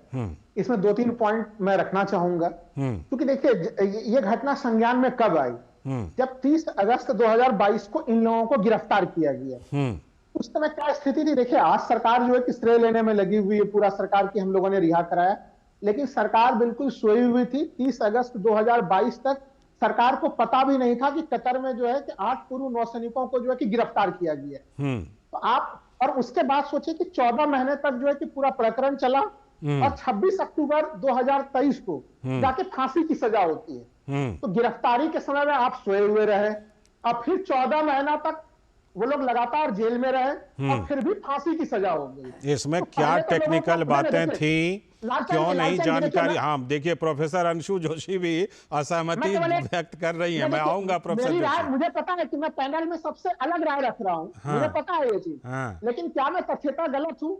आप पहले लोगों को मौत के मुंह में जाने ये तो कम से कम मान लीजिए कि मौत की मुंह से खींच लाए बाहर। अब तो ये मान लीजिए, देखिए मैं कह रहा हूं कि कतर भारत का मित्र देश है। वहां के स्टेट सेक्रेटरी ने स्टेट सिक्योरिटी तो उसी मित्र राष्ट्र ने मौत की सजा तो सुनाई थी। नहीं, मैं कह रहा हूं कि वहां की अदालत ने गिरफ्तारी की गई, तब उसके पहले सरकार को जानकारी क्यों नहीं दी गई? ठीक है, आपने जो सवाल उठाया है, जो सवाल उठाया उस पर अनुजा कपूर जी का जवाब। अनुजा जी ये कह रहे हैं कि भाई ये बात तो ठीक है, लेकिन उसी समय कैसे मौत की सजा सुना दी? उस समय हमारी सरकार, हमारा विदेश मंत्रालय, हमारा दूतावास क्या कर रहा था? अनुजा जी, मैंने आपकी सवाल ट्रांसफर कर दिया। जय जय श्री राम, नमस्ते जी। और मैं सबको बहुत बहुत साधुवाद देती हूँ और सबको खुशी का माहौल है। मुझे लगता है कि आज जो मोदी जी ने कर दिखाया है और इसी का जो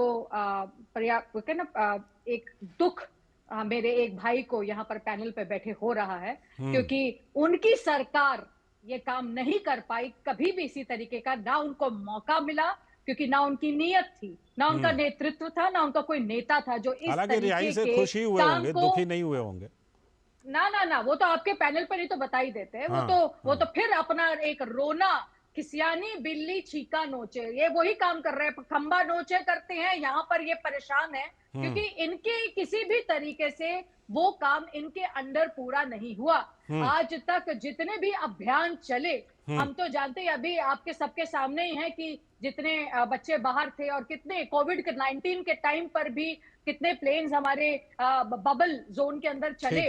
मुझे लगता है इनको बताने की जरूरत नहीं है। एक चीज जो मैं रिपोर्ट में बता दी, एक और चीज मैं बता दूं, शायद मेरे भाई ये भूल गए कि 15 मछुआरे भी छोड़कर श्रीलंका से जो आए हैं निर्मला सीतारमण जी के अंडर, मुझे लगता है इसका भी इनको ज्ञात नहीं है। इनको ये भी मैं याद दिला दूं और एक और बता दूं, कैप्टन अभिनंदन जी भी छुड़ा कर लाए।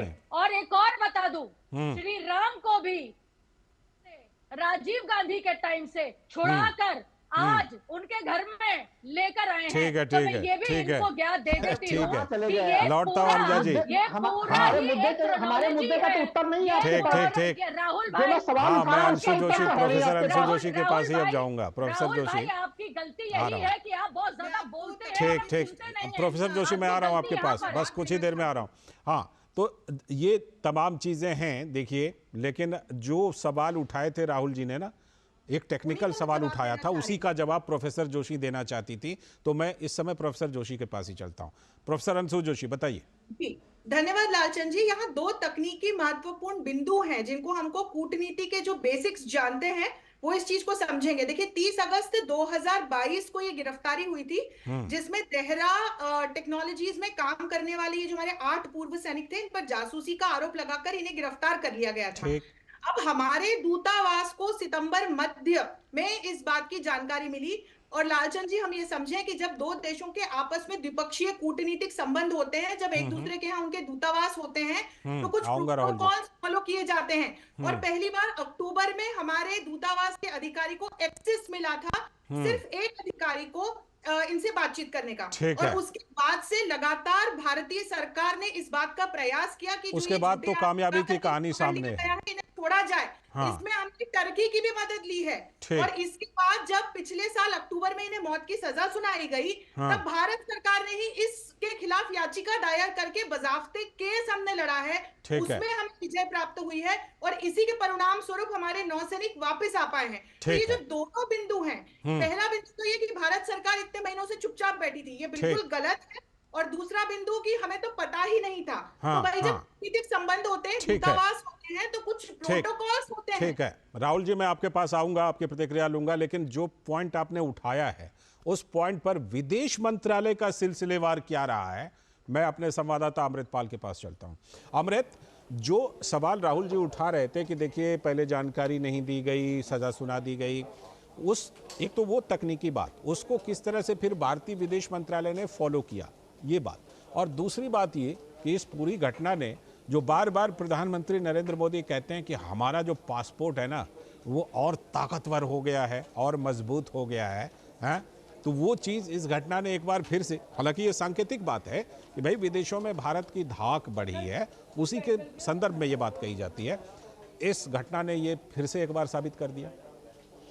देखिए, पहला पार्ट जो प्रोफेसर जोशी ने जवाब दे दिया है कि एक प्रोसेस होता है, आप अरेस्ट करते हैं, फिर आप दूसरे देश को बताते हैं, जिनके नेशनल्स हैं वो भारतीय दूतावास को बताया गया, भारतीय दूतावास ने कॉन्सुलर एक्सेस मांगा, कॉन्सुलर एक्सेस ग्रांट किया गया, वो ग्रेजुएटेड वे में ग्रांट किया गया, पहले फ़ोन कॉल्स के थ्रू एक्सेस था, फिर मर्सी पिटिशंस फाइल की गई फैमिली मेंबर्स की तरफ से, मार्च 2023 में वो रिजेक्ट हुई।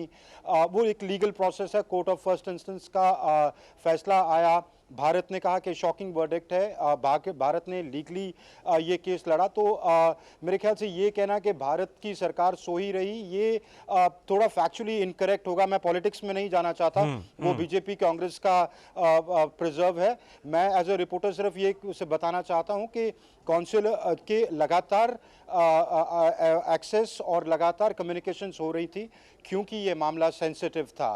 आप बहुत कुछ पब्लिक डोमेन में नहीं डालना चाहते, बिल्कुल आप इफेक्टिव रेजोल्यूशन के लिए बहुत सारी चीजें आप बिहाइंड द सीन्स करते हैं। पब्लिक डिप्लोमेसी का एक रोल है, वो आप उस वक्त उसको यूज करते हैं। बहुत सारी चीजें डिप्लोमेसी में पब्लिकली आप बाद में रिवील करते हैं। बिल्कुल, तो ये हुआ। ये तो दूसरी बात आपने कही कि भारत के पासपोर्ट की जो बड़ी है महत्वता, वो ट्रू है। आपका जैसे पॉलिटिकल स्टेचर, आपका इकोनॉमिक स्टेचर, आपकी पॉलिटिकल हेफ्ट, डिप्लोमेटिक हेफ्ट दुनिया में राइज कर रही है, तो आपकी वैल्यू ज्यादा होती है, आपके लोग ज्यादा स्किल्ड हैं। अब अगर आप ज्यादा स्किल्ड लोग दे रहे हैं, बाहर वर्कफोर्स दे रहे हैं, तो आपकी इज्जत ज्यादा होगी।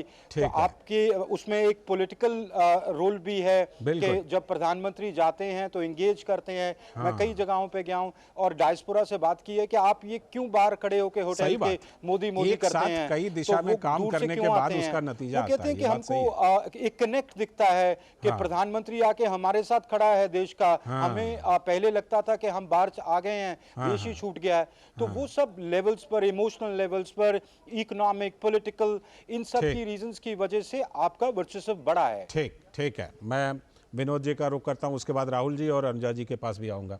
विनोद जी, राहुल जी ने जो कुछ सवाल उठाए, हालांकि प्रोफेसर जोशी ने और अमृतपाल ने जो जैसा इस पूरे घटनाक्रम में रहा है, हमारे संवाददाता ने भी बताया, प्रोफेसर जोशी ने भी बताया, लेकिन आपको लगता नहीं है कि ऐसे मामलों में जो हम सुनवा रहे थे सुप्रिया श्रीनेत जी की प्रतिक्रिया, कांग्रेस कहीं ना कहीं ऐसा लगता है कि कुछ ना कुछ मतलब जिसे कहते हैं ना कि गलत कर देना, जिससे कि बाद में अब देखिए कि इस मामले में जो कुछ हुआ है, हमने देखा जो लौट कर आए हैं, हर एक की जुबान पर प्रधानमंत्री नरेंद्र मोदी को धन्यवाद कहे।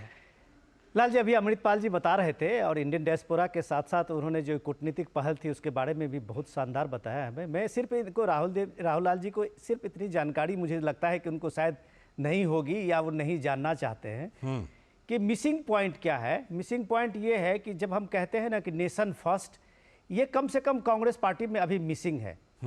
और जब हम नेशन फर्स्ट को मिसिंग करते हैं, तब ये आलोचना को हम अपने सामने में लाते हैं कि जिस समय हमारे जो नेवी के पूर्व कमांडर, ये जितने भी बड़े ऑफिसर थे, वो एक प्राइवेट कंपनी में काम करते थे।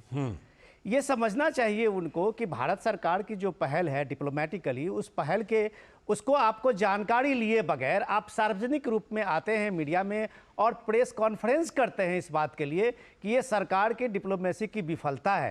आप यहाँ के फॉरेन मिनिस्ट्री पे सवाल उठाते हैं, तो ये सवाल माना जाएगा कि नेशन फर्स्ट की जो विचार थी वो कांग्रेस में नहीं है, कहीं मिसिंग है। 40-50 साल आपने भी देश संभाला है, आपकी पार्टी ने भी देश संभाला है। इतना तो कम से कम पैसेंस और धैर्य होना चाहिए कि मोदी है तो मुमकिन है और वो करके दिखाएगा। मैं इसलिए अभी बात कर रहे थे तो थोड़ी सी समझने की जरूरत क्यों है। आज अगर इंडियन डायस्पोरा जब पीएम का प्रोग्राम किसी भी दुनिया के देश में हो, चाहे वो अमेरिका में हो, ब्रिटेन में हो या और छोटे देशों में, अफ्रीका में हो, जहां भी भारतीय मूल के लोग हैं, वो क्यों सैकड़ों मील सफर करके मोदी के उस विजिट में वहां पे किसी इंडियन डायस्पोरा के किसी सम्मेलन में आते हैं? क्योंकि यकीन दिलाने आते हैं ये कम्युनिकेशन, एक संवाद है जो पहली बार एक पीएम मोदी अपने तरफ से स्थापित करते हुए जब विदेश जाते हैं तो अपने लोगों से स्थापित करते हैं। यही भरोसा था। मैं इसलिए बात आपको कह रहा हूं ना, अभिनंदन की चर्चा हम लोग इसलिए करते हैं कि जिस दौर में आप बालाकोट के इस पे सवाल उठा रहे थे एयर स्ट्राइक पे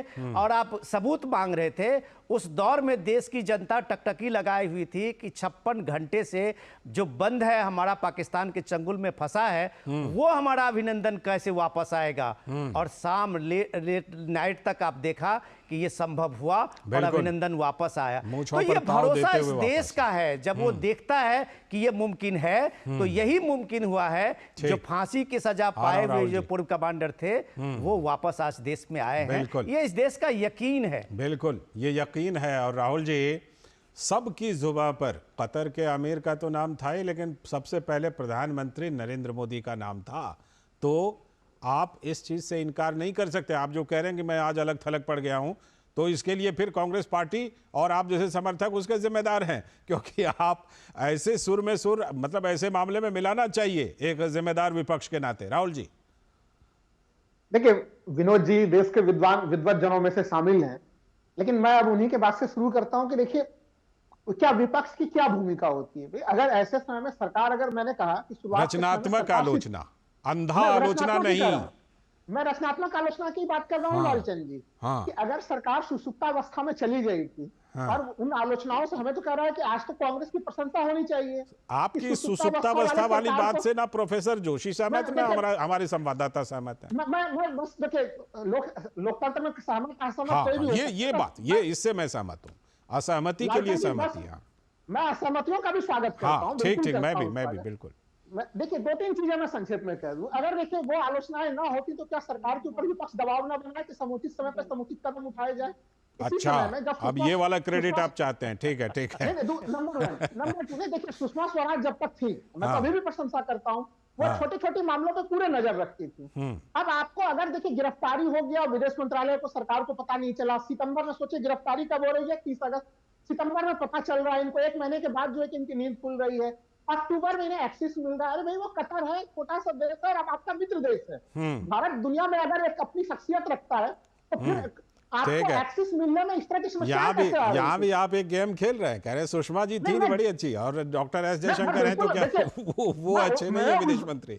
नहीं, देखिए उस दौर को मैंने देखा है, उस दौर को हमने देखा है। वो छोटे-छोटे अच्छा ठीक है, अब अनुजा जी का जवाब ले लेते हैं। अनुजा जी दीजिए जवाब। कह रहे हैं सुषमा जी तो बड़ी अच्छी थी विदेश मंत्री, लेकिन डॉक्टर एस जयशंकर उतने जागरूक नहीं है। 2008 मुंबई अटैक्स, मुझे लगता है इसके बारे में तो जानकारी आपकी होगी। आपके मनमोहन सिंह तो बहुत अच्छे थे उस दौरान पर, तो जवाब तो आप उन्हीं पर भी दे सकते हैं। 2008 का मुंबई अटैक किसके अंडर था, इसका जवाब तो दीजिए भाई साहब। आज हम छाती ठोक कर बोल रहे हैं, अरे जो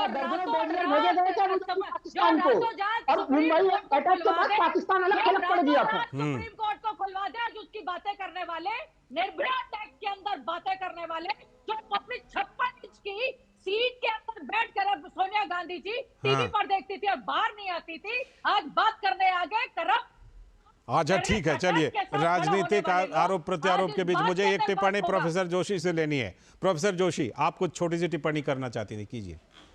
मैं बस छोटी सी एक बात जोड़ना चाहती हूँ कि अपने देश के भीतर वाद विवाद करना उचित है, पर जो इस प्रकार की हमारी नेशनल इंटीग्रिटी से जुड़ी चीजें हैं उसको लेकर देश के बाहर का जब ये मसला है तो इस पर सभी को सहर्ष इस हमारी जो ये विक्ट्री है इसका स्वागत करना चाहिए, इसको सेलिब्रेट करना बनता है। बिल्कुल सेलिब्रेट करना बनता है। बहुत बहुत शुक्रिया डॉक्टर अंशु जोशी जुड़ने के लिए, अमृतपाल आपका भी जुड़ने के लिए, अनुजा जी बहुत बहुत शुक्रिया जुड़ने के लिए, राहुल जी जुड़ने के लिए बहुत बहुत शुक्रिया, और विनोद जी आपका भी बहुत बहुत शुक्रिया। अभी वक्त है एक ब्रेक का, और ब्रेक के बाद जब लौटेंगे तो आज की कुछ और बड़ी खबरों पर करेंगे चर्चा।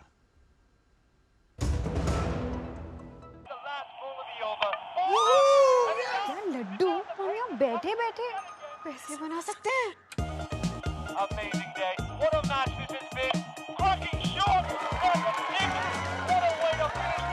गाइस, मैं तुम्हारे बिजनेस आइडिया का बड़ा फैन हूं। अब बिजनेस चाहे जो भी, एसबीआई का करंट अकाउंट तो चाहिए ना। एसबीआई करंट अकाउंट से सिंप्लीफाइड बिजनेस ट्रांजैक्शंस और ग्रेट कस्टमर सर्विस। एसबीआई, देश का फैन। भोला जी, पार्सल नहीं आएगा, टेंशन मत लो, रिफंड ले लो। हाँ, बस सोशल मीडिया पे अपना बैंक अकाउंट और फोन नंबर डाल दो। यूपीआई कहता है सोशल मीडिया पे बैंक डिटेल्स व फोन नंबर ना डालें। अपने पैसों का खुद ख्याल रखें। बहन, हाँ? और कितना कलेश करोगी? आप भी ये जानकारी शेयर करें और अपने आसपास के भोले को इनसे बचाएं।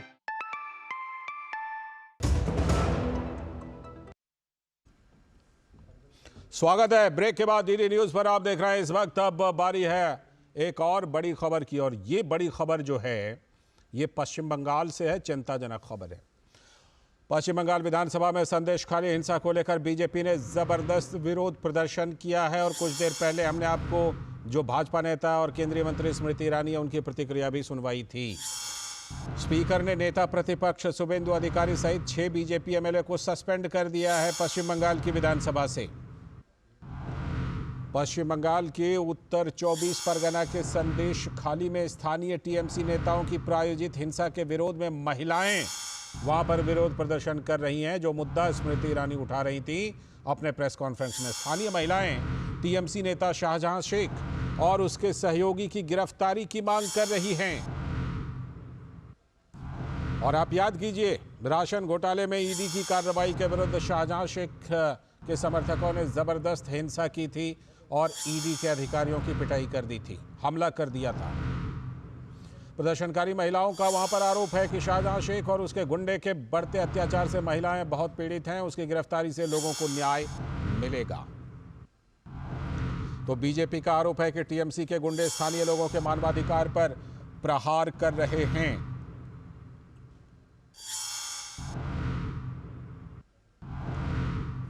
तो ये बड़ा मुद्दा पश्चिम बंगाल में, और चिंताजनक मुद्दा ये कहा जा सकता है। तो पश्चिम बंगाल विधानसभा में इसी पर हंगामा हुआ है। पश्चिम बंगाल विधानसभा में इसी मुद्दे पर हंगामा हुआ है। बीजेपी ने इस मुद्दे को जबरदस्त तरीके से उठाया और भारतीय जनता पार्टी ने इसको लेकर अब से कुछ देर पहले यहां दिल्ली में भी प्रेस कॉन्फ्रेंस किया, जिसमें साफ तौर पर कहा कि किस तरह वहां पर जो स्थानीय महिलाएं हैं वो गुहार लगा रही थी मीडिया से कि हमें किसी तरह से बचाओ। हमारे साथ हमारे सलाहकार संपादक विनोद मिश्र जी इस खबर पर चर्चा के लिए जुड़े हुए हैं। विनोद जी, हम पहले भी इस तरह की खबरें सुनते रहे, चिंताजनक खबरें हैं। कहाँ वो सारी आवाज़ें हैं विनोद जी जो छोटी छोटी बातों पर भी आवाज़ उनकी सुनाई पड़ती है? इसमें पूरा जिसे इकोसिस्टम कहा जाता है, कहाँ है उनकी आवाज़? पश्चिम बंगाल में एक के बाद एक ऐसी घटनाएं आती रहती हैं। लाल जी, ये बहुत दुखद है। अभी आपने जो सुना, अभी हम लोग भी सुन रहे थे, मैडम स्मृति ईरानी का जो अभी प्रेस कॉन्फ्रेंस था, कि आप ये देखिए सीधे सीधे ये ह्यूमन राइट वायलेशन का मामला है। और इतना आप ये ह्यूमन राइट के वायलेशन का इस मामले में देखिए कि महिलाएं अक्सर ऐसे बाहर निकल के नहीं बताती हैं अपनी पीड़ा। और उससे आप 24 परगना, उत्तर 24 परगना का ये इलाका है, और उस इलाके में आप ये देखिए कि महिलाएं आज अगर ये खुद के प्रेस कॉन्फ्रेंस में वहाँ लोगों के लोकल मीडिया के सामने में आके अपने उत्पीड़न की दास्तां बताती है, तो कायदे से अभी तो विधानसभा में सत्र, बजट सत्र है, वहाँ एक तरह से विधानसभा के स्पीकर को चाहिए कि इस मुद्दे को लेके कोई कमेटी बनाए, वहां अपनी टीम भेजे और इसकी सत्यता की जांच करे। बिल्कुल। और इसके बजाय आज असेंबली में जो हुआ वो भी अपने आप में एक हास्यास्पद है। आज अगर वहां उसके विरोध में बीजेपी के एमएलए ने वहां विरोध प्रदर्शन किया, वहां सदन का ध्यान आकृष्ट कराना चाहा इस ह्यूमन राइट वायलेशन को लेके, तो उल्टे वहां स्पीकर ने कम से कम 6 लोगों को, जिसमें नेता प्रतिपक्ष शुभेंदु अधिकारी हैं जी, उनको वहां उस सस्पेंड किया जाता है। तो आप कह सकते हैं कि जो बात स्मृति ईरानी कह रही थी कि क्या ये सरकार बहरी है? बिल्कुल। जो लोगों की आवाज सुनाई पड़ रही है उनको, और सदन में जब नेता प्रतिपक्ष इस बात को उठाते हैं तब आप उनको सस्पेंड करते हैं, तो जाहिर सी बात है इस पे सवाल तो उठेगा। बिल्कुल। और हमारे संवाददाता प्रसेनजीत बख्शी जी भी हमारे साथ कोलकाता से जुड़ चुके हैं। प्रसेनजीत दा, आज मैं आपसे विधानसभा में क्या हुआ इस पर बात नहीं करूंगा, मैं आपसे सीधा ये कह रहा हूं कि जो मीडिया से मिल करके जो लोकल महिलाओं ने गुहार लगाई है, राज्यपाल वहां का दौरा करने वाले हैं, क्या कुछ उस गुहार में महिलाओं ने वहां पर लोकल मीडिया को बताया है? दादा, देखिए लालचंद, मैं पिछले 4-5 दिनों में पत्रकारिता छोड़ के अपना अंदर की जो भड़ास है ना, वो भड़ास निकालने की कोशिश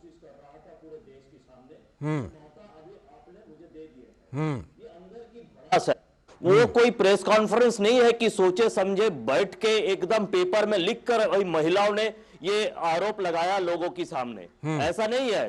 वो भागते हुए जब किसी पत्रकार ने पूछा है आप लोगों की आरोप क्या है, तब उन्होंने एकदम गांव की रहने वाली एक महिला, 2 महिला, 3 महिला, 4 महिला, एक के बाद एक महिला ये आरोप लगाते रहे कि ये टीएमसी की ऑफिस में कैसे कैसे जो स्मृति ईरानी अपने बांग्ला और हिंदी और अंग्रेजी करके बताया।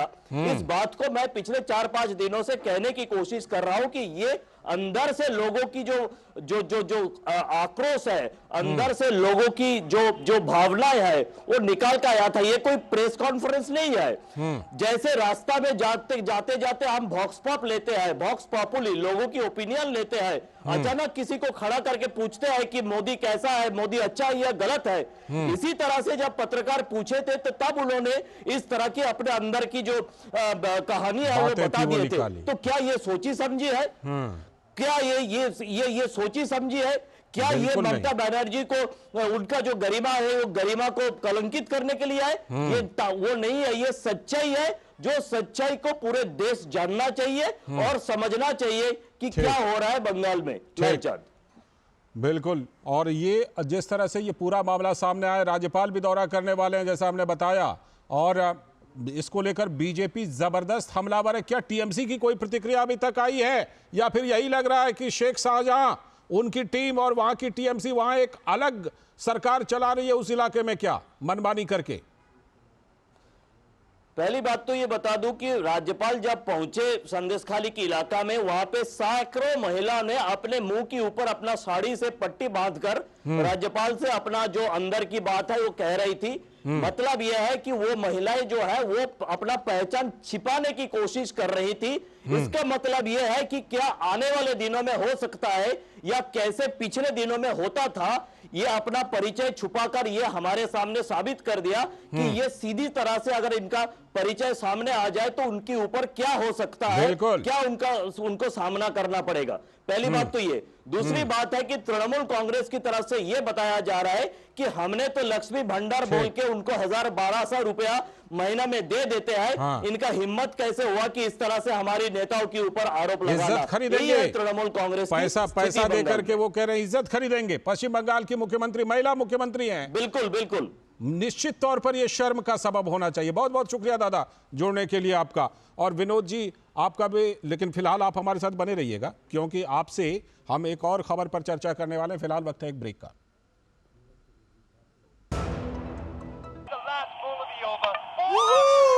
क्या लड्डू हम यहाँ बैठे बैठे पैसे बना सकते हैं?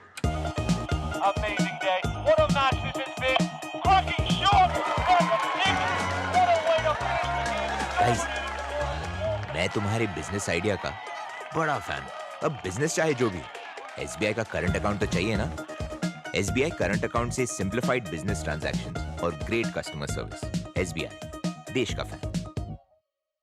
भोला जी, पार्सल नहीं आएगा, टेंशन मत लो, रिफंड ले लो। हाँ, बस सोशल मीडिया पे अपना बैंक अकाउंट और फोन नंबर डाल दो। यूपीआई कहता है सोशल मीडिया पे बैंक डिटेल्स व फोन नंबर ना डालें। अपने पैसों का खुद ख्याल रखें। बहन, हाँ? और कितना कलेश करोगी? आप भी ये जानकारी शेयर करें और अपने आसपास के टोले को इनसे बचाएं। स्वागत है ब्रेक के बाद। और अब हम बात करेंगे कि क्या एक बार फिर से किसानों को भड़काने की कोशिश हो रही है। उसी से जुड़ी खबर। संयुक्त किसान मोर्चा का फिर से दिल्ली कूच करने का कार्यक्रम। दिल्ली के बॉर्डर पर सुरक्षा के कड़े इंतजाम कर दिए गए हैं। याद कीजिए पिछली बार किस तरह हंगामा हुआ था दिल्ली के आईटीओ में, लाल किले पर। तो इस बार पुलिस चौकन्नी है, सुरक्षा के कड़े इंतजाम। कल 13 फरवरी को आयोजित होने वाले किसानों के प्रदर्शन को देखते हुए राज्यों की सीमाओं पर सुरक्षा कड़ी कर दी गई है। और इन सब के बीच बातचीत के लिए भी आज ही केंद्रीय मंत्री पीयूष गोयल, नित्यानंद राय और अर्जुन मुंडा चंडीगढ़ में किसान संगठनों से मुलाकात करने वाले हैं अब से कुछ ही देर में, और बातचीत करने वाले हैं कि क्या हैं उनकी मांगें, क्या हैं उनकी शिकायतें। पंजाब के किसानों को तो वायदा किया था आम आदमी पार्टी ने, लेकिन भगवंत मान सरकार वहां पर उनसे किए हुए वायदे तो नहीं निभा रही है। आम आदमी पार्टी ने किसानों से लंबे चौड़े वायदे किए थे और पंजाब का विधानसभा चुनाव भारी बहुमत से जीत भी लिया था। लेकिन इन सब के बीच कुछ सवाल हैं। क्या एक बार फिर से राजधानी दिल्ली को घेरने और अशांति फैलाने की साजिश कोई कर रहा है क्या? और कौन लोग हैं वो जो किसानों को भड़काकर एक बार फिर से अशांति फैलाना चाहते हैं और क्या है उनका मकसद? यही सवाल मैं सीधे सलाहकार संपादक विनोद मिश्र जी से पूछ लेता हूं। विनोद जी, जैसे कहते हैं कि कुछ 1-1.5-2 महीने बाद चुनाव होना है, मौसम की ठंडक भी थोड़ी कम हो गई है, थोड़ा आरामदायक मौसम हो गया है, तो क्या फिर से एक बार डेरा डालने के लिए किसी ने भड़का दिया है? लाल जी, अभी तो मैं अपडेट आपको ये दे सकता हूँ इस खबर में कि जो केंद्रीय मंत्री 3 केंद्रीय मंत्रियों की टीम है चंडीगढ़ में, उनके साथ संयुक्त किसान मोर्चा की बैठक चल रही है जी। और उस बैठक में उन्होंने किसान मोर्चा, जो संयुक्त किसान मोर्चा है, उनकी 17 मांगे थी, लगभग उसमें 5-6 मांगे ऐसे हैं जिसपे सरकार की और उनकी सहमति बन गई है। ठीक है। अब कुछ क्रूशियल मुद्दे ऐसे भी हैं जिनके लिए भारत सरकार ने ऑलरेडी पहले कमेटी बनाई हुई है।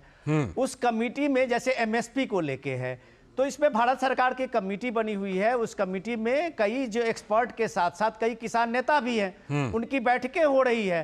अब सवाल ये है कि जब आप कहते हैं कि एमएसपी पे गारंटी की बात आप कहते हैं, तो सवाल ये तो पूछा जाना चाहिए उन किसान नेताओं को कि जब ये किसान की फसल में ज्यादा पैदावार होती है जहां पे, और किसान जब बाजार ले जाते हैं, तो क्या वो मंडी में आके उसकी फसल को बेचते हैं? बिल्कुल। तो ये कुछ अव्यावहारिक ऐसी चीजें हैं जो बार बार ये संयुक्त किसान मोर्चा इस बात को लेके अड़े हुए हैं, या उस बात को लेके वो दिल्ली चलो की धमकी देते हैं। तो ये कहीं ना कहीं से आपको इसमें एक राजनीतिक साजिश भी है, इसके पीछे ये भी नजर आती है। फिलहाल बहुत बहुत शुक्रिया, समय की कमी है और इसी के साथ आज के इस वक्त में इतना ही। नमस्कार।